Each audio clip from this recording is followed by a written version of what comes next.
এখন কথা হচ্ছে আপনাকে বলি, আপনাদেরকে কত জিনিস মাথায় রাখেন আপনারা। এই ভুট্টাটা কি ব্যবহার মুরগির খাওয়া হিসেবে তৈরি হচ্ছে তো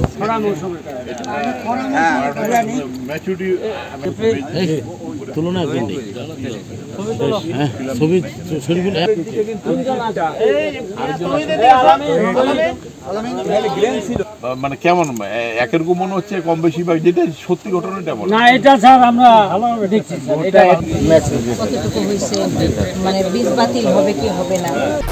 1, 2, 3 ঢাকায় জমি জিতে নিন 100% ক্যাশব্যাক সহ 20 কোটি টাকার পুরস্কার।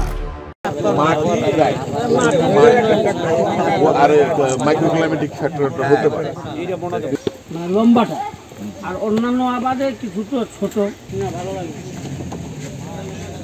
এটা আমার শেখার বিষয় আছে।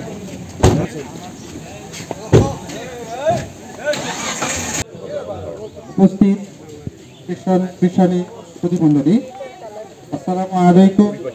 এমআরআই হাইব্রিড ভুট্টা 2 এর মার্চ দিবস অনুষ্ঠানে মাননীয় যুগ্ম সচিব গবেষণা কৃষি মন্ত্রণালয় আরো উপস্থিত রয়েছেন ডক্টর সালাহউদ্দিন আহমেদ, পরিচালক। পূর্বে আমার যে বক্তা বললেন যে আমরা আসলে এই ভুট্টার বীজের ক্ষেত্রে আমরা পুরোপুরি কিন্তু প্রাইভেট। আপনারা জানেন যে 1 কেজি ভুট্টা বীজ কিনতে গেলে 400-500 টাকা।